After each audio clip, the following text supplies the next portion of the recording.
Buenos días. ¿Se oye bien hasta atrás? ¿Sí? Les pido que puestos de pie me acompañen en la lectura de Filipenses 2, del 12 al 18. Filipenses 2, del 12 al 18. Dice así: Ocupaos en vuestra salvación con temor y temblor, porque Dios es el que en vosotros produce así el querer como el hacer por su buena voluntad. Haced todo sin murmuraciones y contiendas, para que seáis irreprensibles y sencillos, hijos de Dios sin mancha en medio de una generación maligna y perversa, en medio de la cual resplandecéis como luminares en el mundo, asidos de la palabra de vida, para que en el día de Cristo yo pueda gloriarme de que no he corrido en vano ni en vano he trabajado, y aunque sea derramado en libación sobre el sacrificio de servicio de vuestra fe, me gozo y regocijo con vosotros. Asimismo, gozaos y regocijaos también vosotros conmigo. ¿Pueden sentarse? Oremos. Señor y Padre Celestial, te damos gracias esta mañana porque nos has dado vida para despertar un día más, porque nos has traído con bien a tu casa de oración, Señor, al lugar que hemos dispuesto para adorar tu nombre.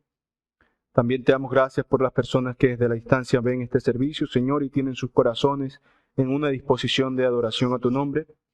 Te rogamos, Dios, que ahora que estamos en el momento dedicado a la reflexión de tu palabra, al sermón de esta mañana, Señor, nos des corazones dispuestos a escuchar, corazones reblandecidos, Señor, para ser receptivos a tu palabra, que podamos, Señor, practicar, aplicar lo que escuchemos para darte gloria de la mejor manera posible, Señor.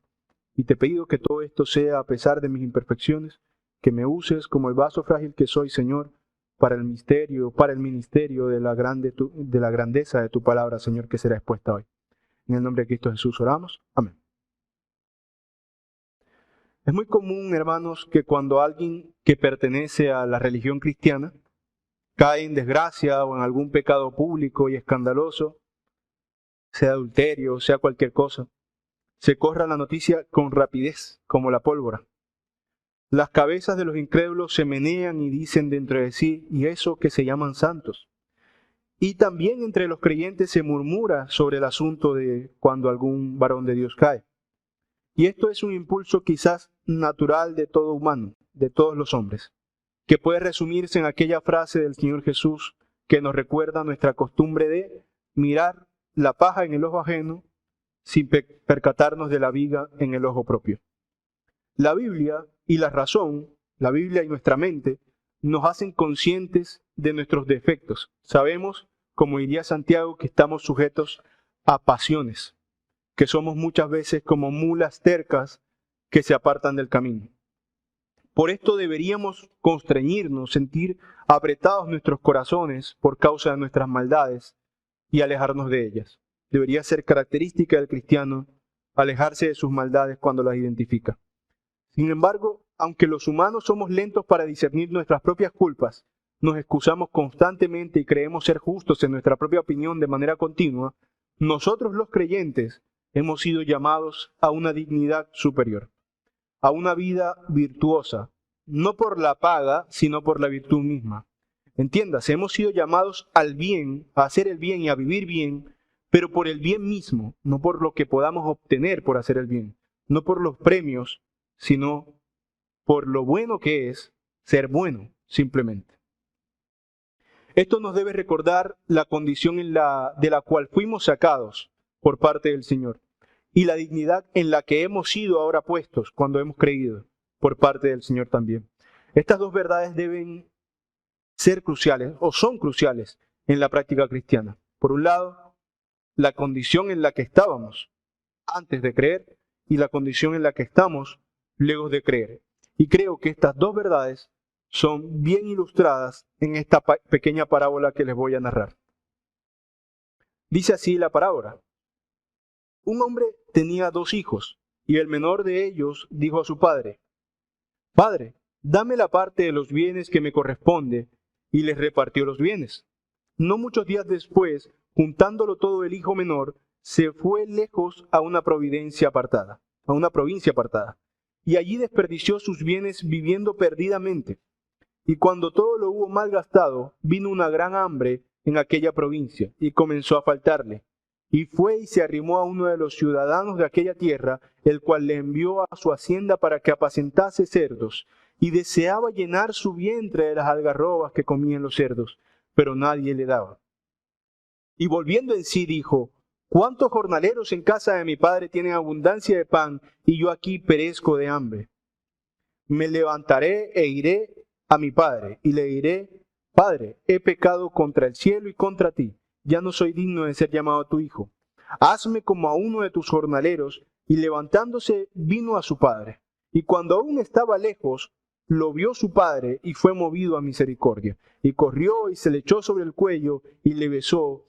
Y el hijo le dijo: Padre, he pecado contra el cielo y contra ti, y ya no soy digno de ser llamado tu hijo. Pero el padre dijo a sus siervos: Sacad el mejor vestido y vestidle, y poned un anillo en su mano, y calzado en sus pies, y traed el becerro gordo y matadlo, y comamos y hagamos fiesta, porque este mi hijo muerto era, y ha revivido, se había perdido, y es hallado, y comenzaron a regocijarse. Entonces, esta breve parábola creo que ilustra bien la vida cristiana. Hemos sido sacados del lodo y de la mesa de los cerdos, como estaba este joven muchacho, de la decadencia y de la miseria, pero hemos sido ahora puestos en la mesa de nuestro Padre Celestial, con vestidos ostentosos, anillos en nuestros dedos, limpios y bien alimentados. Mal hubiera hecho el joven de la parábola, conocido como el hijo pródigo, si regresaba a su vida anterior, a su vida de actitud de pródigo, desperdiciando las cosas, malgastando y finalmente, producto de sus acciones, viviendo como un cerdo, y peor que un cerdo.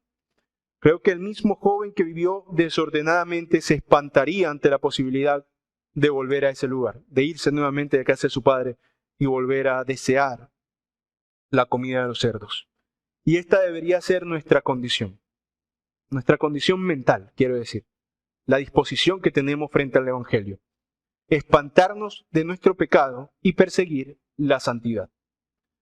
En virtud de esta urgencia que debemos sentir por nuestra santidad, es que el sermón se titula Temor y Temblor. Leamos nuevamente, esta vez lo leeré yo solamente, el texto central de esta mañana. Filipenses 2, del 12 al 18. Ocupaos en vuestra salvación con temor y temblor, porque Dios es el que en vosotros produce, así el querer como el hacer, por su buena voluntad. Haced todo sin murmuraciones y contiendas, para que seáis irreprensibles y sencillos, hijos de Dios, sin mancha en medio de una generación maligna y perversa, en medio de la cual resplandecéis como luminares en el mundo, asidos de la palabra de vida, para que en el día de Cristo yo pueda gloriarme de que no he corrido en vano, ni en vano he trabajado, y aunque sea derramado en libación sobre el sacrificio y servicio de vuestra fe, me gozo y regocijo con todos vosotros, y asimismo, gozaos y regocijaos también vosotros conmigo. Y reflexionaremos en este texto sobre 4 enunciados. Nuestra salvación. Dios produce el querer como el hacer, ser irreprensibles y sencillos, y por último, con temor y temblor. El primer texto, o la primera porción del texto sobre el cual quiero reflexionar, es la primera parte, esa pequeña parte del verso 12 donde dice: ocupaos en vuestra salvación. Ocupaos en vuestra salvación. En primer lugar, veamos cuál es esta salvación que nos pertenece, porque es nuestra, como dice Pablo. Sepamos primero de qué cosa hemos sido salvados y qué significa que debemos guardar, ocuparnos, cuidar esta salvación. Y hay 2 aspectos generales que quisiera resaltar sobre la salvación en general que nos pertenece. En primer lugar, que nuestra salvación es una salvación del fuego eterno, como queda claro en algunas cosas que leeremos al respecto. El profeta Juan, conocido como el Bautista, dijo estas palabras sobre el ministerio de Jesús y sobre su propio ministerio. En Mateo 3, del 10 al 12. Dijo así: y ya también el hacha está puesta a la raíz de los árboles. Por tanto, Todo árbol que no da buen fruto es cortado y echado en el fuego. Yo a la verdad os bautizo en agua para arrepentimiento, pero el que viene tras de mí, cuyo calzado yo no soy digno de llevar, es más poderoso que yo. Él os bautizará en espíritu y fuego. Su aventador está en su mano, y limpiará su era, y recogerá su trigo en el granero, y quemará la paja en el fuego que nunca se apagará. Y esta es una primera cosa que compete a nuestra salvación. El profeta usa unas fuertes declaraciones, unas fuertes frases cuando se refiere al ministerio terrenal de Jesucristo, diciendo que el hacha está puesta a la raíz de los árboles y todo árbol que no da buen fruto es cortado y echado en el fuego. Esto se lo dice a la gente que decía estar arrepentida, pero que no manifestaba una vida de arrepentimiento. Que el leñador cortará estos árboles que no sirven.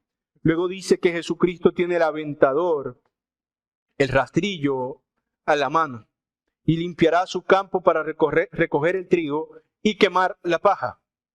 Es una imagen tremenda porque es como si recogiera la cosecha de su siembra y la batiera, la zarandeara, hasta que se separa la paja del trigo, que nosotros hoy no podemos identificar. No podemos saber cuál es paja y cuál es trigo, pero Él sí, y la lanzará, la paja, al fuego, y solo recogerá el trigo. Y estas dos imágenes son lo mismo. El agricultor, por un lado, cortará y quemará los árboles malos, y por otro lado, separará la paja del trigo y quemará la paja. Hay unos que serán tomados y otros que serán dejados. Unos para vida, otros para muerte y condenación eterna. De tal magnitud es nuestro regalo. De esto se trata, en parte, nuestra salvación. Este es el beneficio definitivo de nuestra salvación. Es lo que recibiremos en último lugar. No lo estamos recibiendo ahora, esto será al final. Seremos separados de la paja será quemada y nosotros el trigo seremos resguardados. Pero aunque será lo último que recibiremos de nuestra salvación, es lo primero que se nos anunció, porque es lo más relevante. Es nuestro destino eterno. Pero nuestra salvación también es una salvación de nuestro propio pecado. El apóstol Pablo nos dice en la segunda carta a los Corintios, capítulo 5, del 17 al 21, lo siguiente. Segunda a los Corintios 5, del 17 al 21. De modo que si alguno está en Cristo, nueva criatura es. Las cosas viejas pasaron, he aquí, todas son hechas nuevas. Y todo esto proviene de Dios, quien nos reconcilió consigo mismo por Cristo y nos dio el ministerio de la reconciliación. Que Dios estaba en Cristo reconciliando consigo al mundo, no tomándoles en cuenta a los hombres sus pecados, y nos encargó a nosotros la palabra de reconciliación. Así que somos embajadores en nombre de Cristo, como si Dios rogase por medio de nosotros. Os rogamos en nombre de Cristo, reconciliaos con Dios. Al que no conoció pecado, por nosotros lo hizo pecado, para que nosotros fuésemos hechos justicia de Dios en él. Entonces, además del sentido futuro en el que seremos salvados, allá cuando separe el Señor el trigo de la cizaña, el trigo de la paja, los árboles malos de los árboles buenos, las ovejas de los cabritos, etc. Aparte de ese estado futuro en el que seremos salvados, también hay un sentido en que ahora somos librados, un sentido genuino, temporal y presente. Insisto en esto, genuino, verdadero, temporal, ahora, en el tiempo y presente, en el que hemos sido salvados en algún punto de nuestra vida y que permanecemos continuamente en ese estado de salvación. Cuando tenemos un encuentro con Dios, somos transformados hasta el fondo. Así como nosotros creemos en una corrupción radical hasta el fondo en todo aspecto de la vida del hombre, también creemos en esta renovación radical hasta el fondo en todo aspecto de la vida del hombre cuando se encuentra con el Señor y cree su mensaje y es nacido de nuevo. El hijo pródigo, recordemos, no solo fue vestido con la dignidad de su padre, sino que fue alimentado con la comida de su padre. Y permítanme aquí hacer una alegoría que me parece hermosa. No es que fue embellecido solamente de forma externa cuando se lavó del fango y se vistió con elegancia, sino que también fue embellecido internamente cuando abandonó el deseo por la comida de los cerdos y fue saciado por la comida de su padre. Y esto es, hermanos, en donde se ven dos aspectos genuinos, temporales y presentes de nuestra salvación. Por un lado, Dios, como dice Pablo, nos ha reconciliado con Él. Ahora somos sus amigos. Ahora, aquí y ahora. Somos sus hijos. Pero por otro lado, en Cristo hemos sido hechos nuevas criaturas que deben andar en la dignidad de su profesión de fe. Esto último, amados hermanos, es lo que entendemos comúnmente como santificación. En este aspecto de la salvación es en el que debemos ocuparnos. Ese aspecto es el que Pablo dice, ocupaos de vuestra salvación. Porque no solamente nuestra salvación compete a ser liberados del fuego eterno, no solamente compete a que ahora no somos enemigos de Dios, sino que compete a que hemos sido lavados, limpiados, como el hijo pródigo, para no volver a entrar en la suciedad, en el fango, en la carencia de alimento, sino que estamos con el Padre y vivimos para el Padre. Claramente no debemos ocuparnos en la iniciativa de reconciliación con Dios, porque Él solo nos reconcilió en el amado. Tampoco debemos ocuparnos en escapar de su ira final, porque solo Él puede librarnos, y si hemos creído, nos ha librado. Sino que debemos ocuparnos en vivir ahora y aquí dignamente nuestra novedad de naturaleza, porque, como dice Pablo, las cosas viejas pasaron, he aquí, todas son hechas nuevas. Esta reflexión inicial es la que he hecho bajo el enunciado nuestra salvación. ¿Por qué? Precisamente para, en lo posterior que voy a exponer, quitar de nuestra mente alguna especie de idea de que debemos obrar para ser salvos. No está hablando de eso Pablo aquí. La salvación de la ira de Dios es un aspecto de la salvación. Pero la salvación de nuestro pecado presente y de las vidas pecaminosas presentes es otro aspecto. Y sobre este aspecto es que se está preocupando Pablo aquí. Ocupaos de vuestra salvación. Es decir, ocupaos de cómo es que debéis vivir para Dios. Y luego de eso, de que nos ordena tal cosa, nos da más claridad al respecto de cómo es que tendremos nosotros esa capacidad.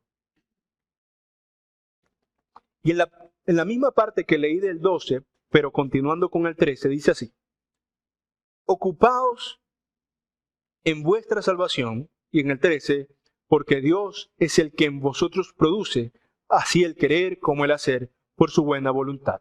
Y por eso desarrollaré el enunciado que Dios produce el querer como el hacer. Esto es algo que debemos tener muy claros para poder entender cómo es esto de ocuparnos en nuestra salvación. Entendamos en nuestra santificación.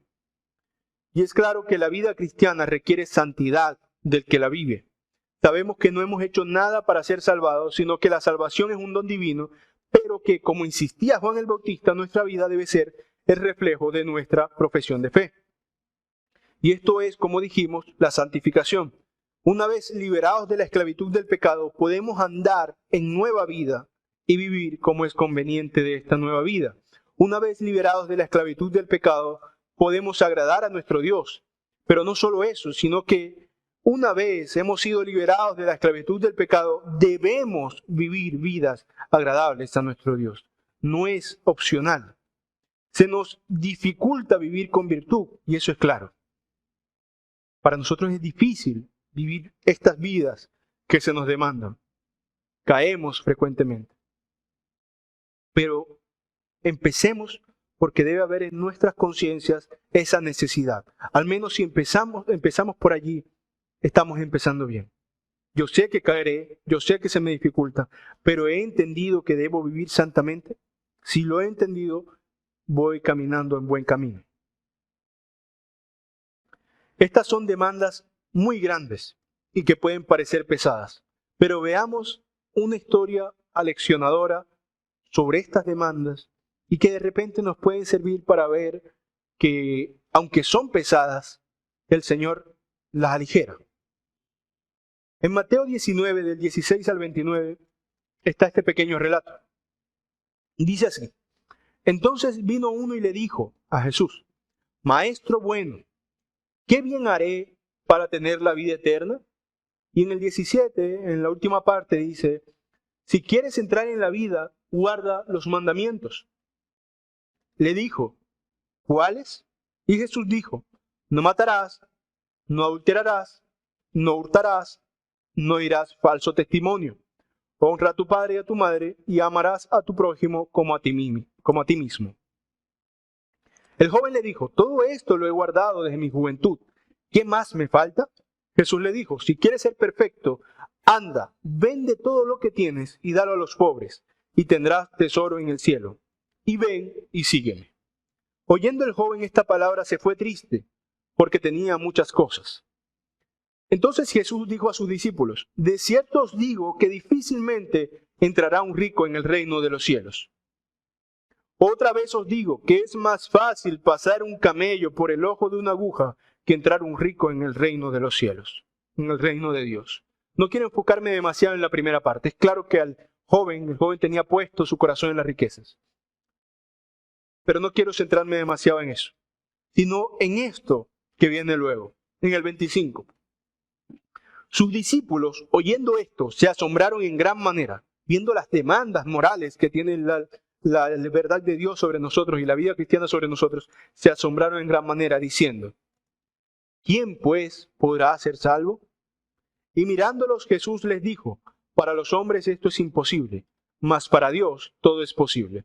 Entonces respondiendo Pedro le dijo, he aquí nosotros lo hemos dejado todo y te hemos seguido. ¿Qué pues tendremos? Y Jesús les dijo, de cierto os digo que en la regeneración, cuando el Hijo del Hombre se siente en el trono de su gloria, vosotros que me habéis seguido, también os sentaréis sobre 12 tronos y para juzgar a las 12 tribus de Israel. Y cualquiera que haya dejado casa, su hermano, su hermana, su padre o madre, o mujer, o hijos, o tierras, por mi nombre, recibirá 100 veces más y heredará la vida eterna. Y cada vez que leo esta porción del Evangelio, no es toda la historia lo que llama mi atención, sino que hay una frase que siempre resuena repetitivamente en mi cabeza. ¿Quién pues podrá ser salvo? ¿Quién pues podrá ser salvo? Se preguntan ellos. Y probablemente nosotros nos podemos preguntar lo mismo. Cualquiera que lea primero el Antiguo Testamento, que tenga la tarea de leer la Biblia por sí mismo y lea el Antiguo Testamento, se podría preguntar, ¿quién puede ser salvo? ¿Quién puede hacer estas cosas? ¿Quién puede vivir por estas cosas? Pero también, como resuena eso en mi cabeza, resuena la respuesta de Jesús. Para los hombres esto es imposible, mas para Dios todo es posible. No nos enfoquemos en el caso particular del rico, sino en general. Para los hombres es imposible vivir de modo perfectamente agradable para el Señor. Pero para Dios no hay nada imposible. Y qué glorioso es esto, hermanos. Cuán bellas fueron estas palabras de Jesús que atendían a la preocupación del momento en el que le preguntaron, pero que hasta hoy nos sirven porque probablemente sea la misma preocupación la nuestra. ¿Y se dan cuenta de eso? Creo que esto podría estar en la mente del apóstol cuando él mismo dice que Dios es el que produce en vosotros, así el querer como el hacer, por su buena voluntad. Nos enseña Cristo que por nuestras propias fuerzas no podemos vivir con la dignidad de nuestro llamado, pero que la vida cristiana consiste en una confianza infantil como la de un niño en el poder de Cristo. Y esto nos lo está recordando Pablo en este texto, que Él pone en nosotros el querer como el hacer. ¿Quién puede vivir así? ¿Quién puede hacer esto? Pues Él pone en vosotros el querer como el hacer. Confía en Él y podrás vivir a la altura de lo que te demanda. Es Él mismo el que nos capacita para vivir como conviene. Y para los hombres esto es imposible, mas para Dios esto es posible, como dice nuestro Señor. Y nos da la seguridad de que si vivimos como conviene, además, en ese mismo pasaje del joven rico, heredaremos la vida eterna. Esto es a lo que volvemos siempre. Nuestra vida debe ser digna de nuestra profesión. Pero no es nuestra vida la que nos da la salvación, sino que esa salvación de Dios nos viene como regalo. Pero esa salvación también viene con las herramientas para vivir dignamente de la salvación que hemos recibido. Pues para Dios todo es posible. Atesoremos entonces en nuestros corazones estas palabras. Para Dios todo es posible. Porque Dios no nos ha dado unos mandamientos para los cuales después nos ha dejado desprovistos, sino que nos arma de su poder para santificarnos. Y por eso dice Juan, santifícalos en tu verdad, tu palabra es verdad. Y esto es algo en lo que siempre insistiré. Sabemos que las obras no son ni merecedoras de la salvación, ni indicadoras de la salvación. Las obras ante Dios no son nada, primeramente, no porque puedan ser buenas o malas, sino primeramente porque Él no necesita nada. No hay nada que Él no tenga y que tenga por eso necesidad de recibir. Sino que las obras deben ser producto de un corazón regenerado. Las obras son el efecto del agradecimiento que sentimos por el Señor que nos ha salvado. Las obras son aquella labor de ocuparnos, como dice Pablo, en esta salvación, de vivir coherentemente con ella. Y por eso es que pensamos que obrar bien es necesario en un cristiano. Y aún así sabemos que aunque caiga eventualmente, porque lo hará, aunque se equivoque eventualmente, porque lo hará, aunque pequemos eventualmente, porque lo hacemos, eso no nos quita la salvación, lo sabemos. Pero es propio del creyente corregirse, arrepentirse, levantarse de todas esas cosas. El siguiente enunciado sobre el cual quiero reflexionar es ser irreprensibles y sencillos. Ser irreprensibles y sencillos.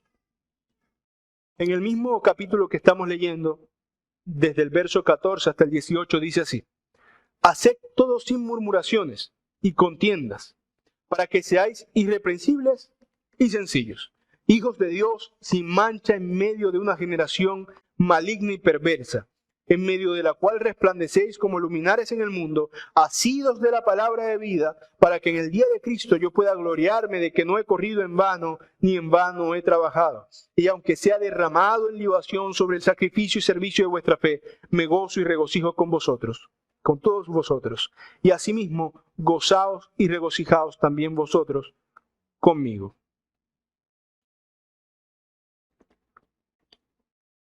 Ahora que hemos dejado claro de qué se trata esa salvación de la cual debemos ocuparnos, es decir, nuestra santificación, y que además la forma o las herramientas que tenemos para ocuparnos de ella vienen del Señor mismo, de un corazón transformado y de su ayuda mediante el Espíritu Santo, ahora nos ocuparemos en términos prácticos de ello. ¿Cómo se ve ocuparse de la salvación? Pablo nos enseña entonces acá cómo debemos vivir. Y por supuesto que no es un manual exhaustivo de reglas, sino que simplemente es una declaración de aspectos generales de lo que debe haber en el corazón de un cristiano. Y de estas palabras podemos destacar algunas cosas.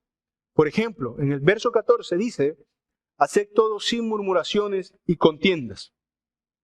Podemos ver entonces que Pablo infiere que el corazón de un creyente debe ser honesto y evitar las confrontaciones innecesarias. No toda confrontación, pero sí debe evitar buscar la confrontación por la confrontación misma. Por ejemplo, debatir sobre doctrinas secundarias como si fueran primarias, como si fueran decisivas para la salvación. Separarnos de hermanos que son verdaderos creyentes porque discrepamos en alguna cosa pequeña.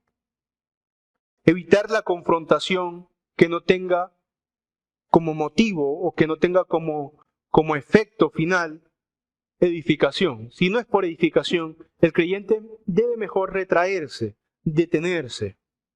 No importa si tienes razón o no, sino que es característico del creyente hacer todo sin murmuraciones y sin contiendas. También debemos ser imitadores de nuestro Padre, quien es, como dicen Números 14 y 18, tardo para la ira y grande en misericordia. No solo debemos evitar las contiendas en este sentido que planteé, es decir, si algo que es algo que yo sé que no va a ser para edificación, mejor no lo discuto y ya, sino que también debemos evitar las contiendas cuando vienen contra nosotros, porque vendrán contra nosotros. Falsas acusaciones, tentación para pelear sobre temas que no deberíamos pelear, y debemos tener el carácter para saber evitar esos momentos. para irme, para ser lento, tardo para la ira y grande en misericordia. No importa si el que me ofende realmente está equivocado. Yo puedo simplemente marcharme del lugar, para ser prácticos. En una pelea, en gritos, en lo que sea, puedo marcharme del lugar. Y mi dignidad no será de ningún modo afectada. Antes estaré viviendo como un verdadero cristiano, como diría el Señor Jesucristo. Y creo que se resume bien en esas palabras. El cristiano debe poner la otra mejilla. Y de esta manera se evita las contiendas, las confrontaciones innecesarias. También dice en el 15, para que seáis irreprensibles y sencillos, que es finalmente lo que se busca, ¿no? ¿Por qué actuar de esta manera? Bueno, para ser irreprensibles y sencillos. Hijos de Dios sin mancha en medio de una generación maligna y perversa. ¿Por qué? Porque en medio de esta resplandecéis como luminares en el mundo. Pablo nos está repitiendo aquí una enseñanza del Señor Jesucristo. Vosotros sois la sal del mundo, vosotros sois la luz del mundo. Esa primera frase es maravillosa por su sencillez. Para que seáis irreprensibles y sencillos. Por eso, eviten las murmuraciones y las contiendas. Esto es el corazón de todo el discurso que está dando Pablo aquí. Y diría yo que es a lo que aspira, a lo que debe aspirar cualquier cristiano. El Señor Jesús por allá nos decía, sed imitadores de mí, que soy manso y humilde de corazón. Por un lado, la irreprensibilidad es la que nos permite ser luz y ser sal ante el mundo, tener un buen testimonio, como diríamos hoy. Pues nuestra conducta, nuestro testimonio, es eso que ven los demás sobre nuestro corazón. Nuestra conducta es testimonio de nuestro Dios y puede servir incluso como herramienta de evangelización. Puede servir para conmover los corazones de los que nos conocen. Ya sea por maravillarse por la fe, por la virtud cristiana, o ya sea por maravillarse si nos conocieron antes de ser creyentes, por el cambio que el Señor puede obrar en las personas. Y en todo esto nunca es uno el que es gloriado, sino Dios, que es el que pone en nosotros el querer como el hacer por su buena voluntad. Alguien irreprensible no es alguien sin pecado, de eso no se trata. Simplemente es alguien que vive con justicia, que rectifica sus errores, que perdona, que pide perdón, que ama y debe ser amado. No tiene manchas, como dice Pablo, pero no porque nunca se manche, sino porque se lava continuamente. ¿Qué puedo yo reprender de una persona que me ha ofendido, pero luego me pide perdón? ¿Puedo reprenderlo yo por su ofensa? No, porque se ha arrepentido, ha venido a mí, me ha pedido perdón. De eso se trata la irreprensibilidad cristiana, no de la ausencia de pecado, sino de la disposición de limpiarse continuamente de ese pecado, de luchar continuamente contra ese pecado, de lavarse continuamente las manchas de ese pecado. Eso es ser sin mancha para un cristiano. No la impecabilidad como en Cristo, que nunca pecó, no podía pecar, sino la impecabilidad en el creyente que ha sido lavado y es continuamente lavado de su pecado por los medios ordinarios de gracia. Esto es ser irreprensible en este sentido. Además debemos ser sencillos. Y esta palabra aquí tiene el sentido de inocencia, que es la palabra griega que se utiliza, inocente. ¿Y cómo somos inocentes? Bueno, evitando involucrarnos en asuntos inmorales y dudosos. Diría Pablo, en otra parte, que no seamos codiciosos de ganancias deshonestas. Eso es una forma de sencillez. Que no te dejes llevar por el premio temporal de las triquiñuelas y de las trampas que de repente no dañen a nadie, pero dañan tu corazón. Entonces, esos son dos palabras que resumen bien en términos de conducta, de carácter, de testimonio, la vida de un cristiano. Irreprensibles y sencillos. Irreprensibles sin mancha, porque se lava continuamente, porque se audita continuamente, porque no está perdiendo tiempo en ver la paja en el ojo ajeno, sino que se enfoca diariamente en ver la viga en propio ojo. Constantemente es su más fuerte crítico. En lugar de ser crítico de los demás, nosotros somos nuestro más poderoso perseguidor, deberíamos ser nuestro más poderoso perseguidor. Deberíamos examinar con lupa nuestras propias vidas. Y solo así seremos irreprensibles. No porque no pecaremos, sino porque estaremos tan pendientes de cada mancha que tan pronto nos demos cuenta de ella, la iremos corriendo a limpiar. En el 16 dice: asidos de la palabra de vida, para que en el día de Cristo yo pueda gloriarme de que no he corrido en vano, ni en vano he trabajado. Debemos entonces, como una forma de vivir, como conviene, de ocuparnos de nuestra salvación, estar sumergidos continuamente en la palabra del Señor. Comer de su palabra, beber de su palabra, sostenernos en su palabra. Recuerden que Jesús dijo: no solo de pan vivirá el hombre, sino de toda palabra que sale del Señor. Esto es otra forma de ocuparnos de la salvación. Porque ¿cómo nos santificaremos en su verdad?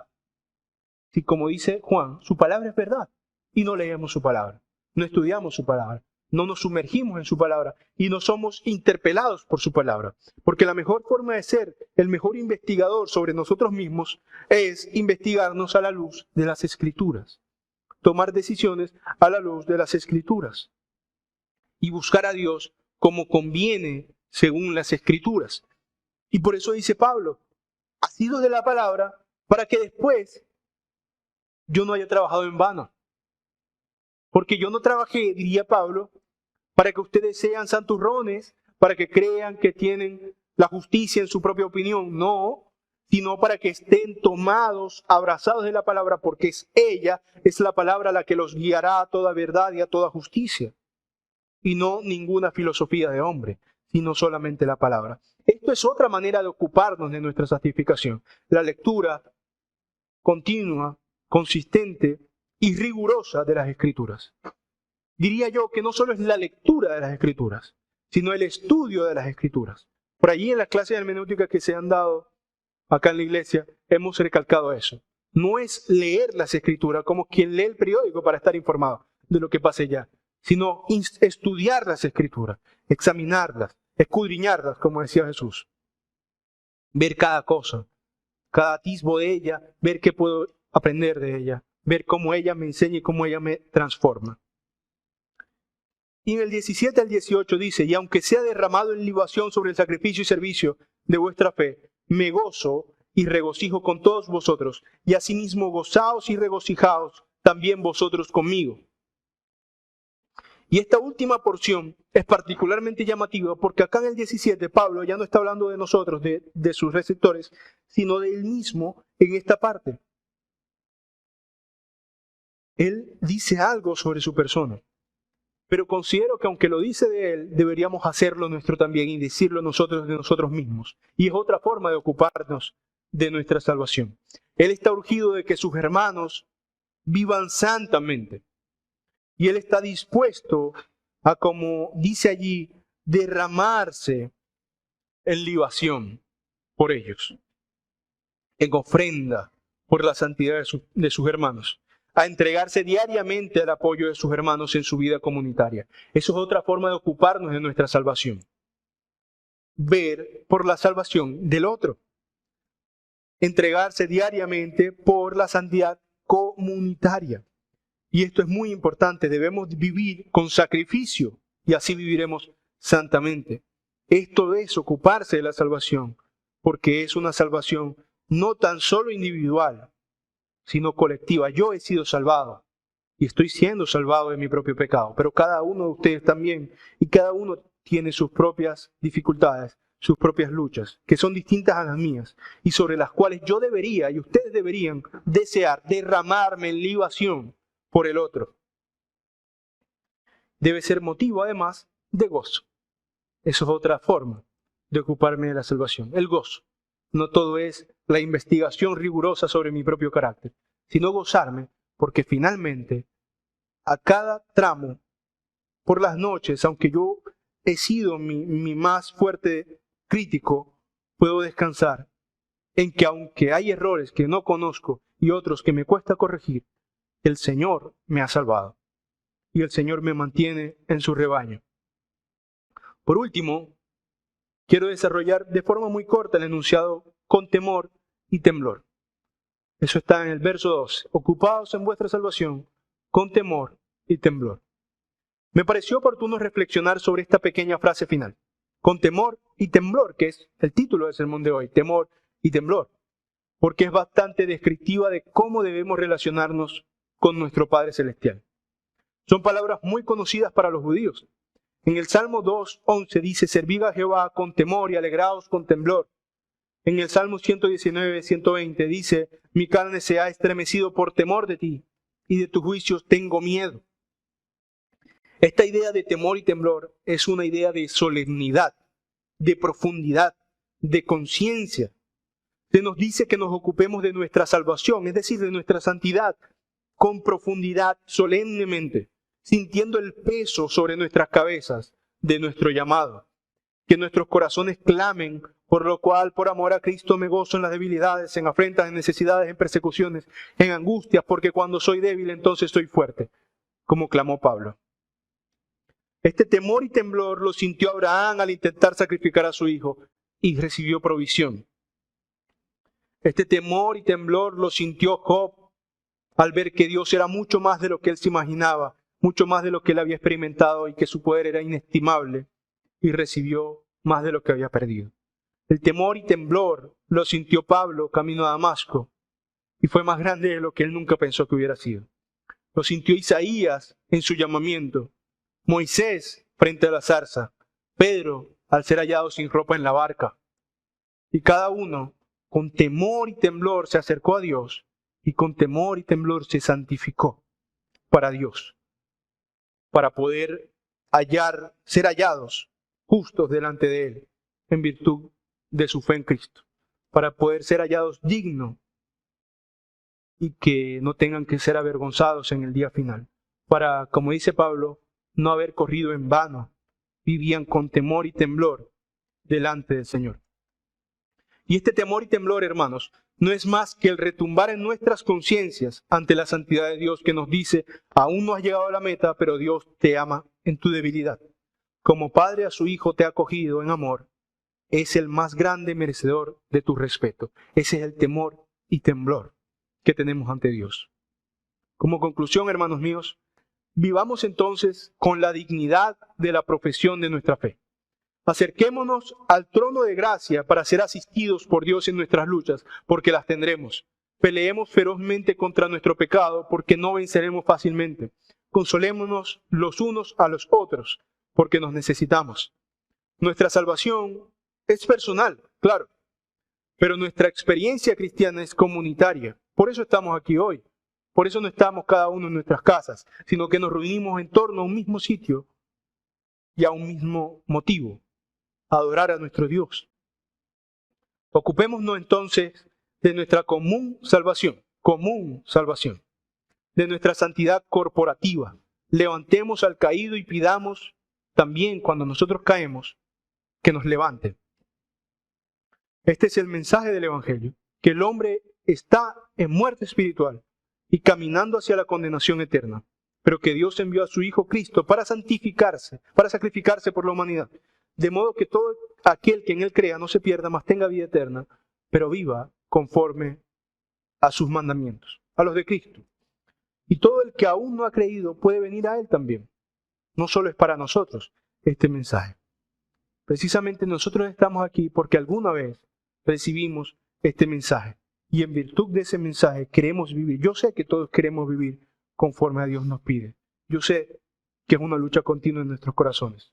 Y por eso leemos la Biblia y por eso predicamos lo que ya sabemos.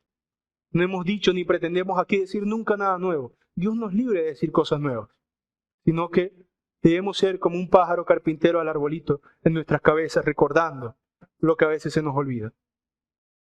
Pero aquel que no ha creído, la oferta del Evangelio libre y universal está puesta sobre la mesa.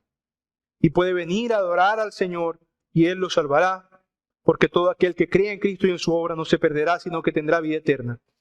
Y todo el que aún no ha creído está en esa oportunidad de servirle con temor y temblor.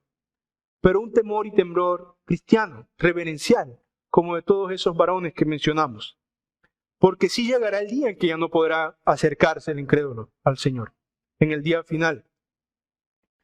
Y seguramente también tendrá en ese día temor y temblor, pero será un temor y temblor por la expectación del juicio. Como dice el autor de Hebreos, horrenda cosa es caer en manos del Dios vivo. Nosotros sabemos que horrenda cosa es caer en manos del Dios vivo. Y gracias a Dios que ese es el aspecto que mencionamos al principio de la salvación. Que estas manos del Dios vivo, aunque sí nos tomarán para retirarnos del fuego, para lavarnos, para limpiarnos y para darnos una vida bienaventurada por la eternidad. Pero si no crees, si lo rechazas, caerás en las manos de justicia y de juicio de Dios. El temor y temblor sobrevendrá sobre todas las personas, sobre el creyente reverencial y amorosamente, y sobre el incrédulo como un miedo del juicio del cual no puede escapar. Oremos. Señor y Padre Celestial, te damos gracias por tu palabra, porque nos incita, Señor, a que con temor y temblor, con reverencia y amor, Señor, te adoremos. Nos recuerdas nuestra debilidad, nos recuerdas nuestras falencias, Señor. Queremos evitarlas, queremos ser santos a tu nombre, aunque caemos, Señor, y luchamos contra nuestro pecado. Santifícanos en tu verdad, Señor. Llénanos de tu palabra, llénanos de tu poder, y solo así podremos ser cada día más vencedores de nuestro pecado propio. Somos nuestros principales enemigos, Señor, cuando nos alejamos de ti, de la oración, de la palabra, Señor. Guíanos, Señor, en tu verdad y ayuda a que el propósito del mensaje de hoy tenga utilidad, Señor, en el corazón de cada uno, incluyéndome a mí, Señor. Y que en medio de todo seas tú siempre glorificado. En el nombre de Cristo Jesús oramos. Amén.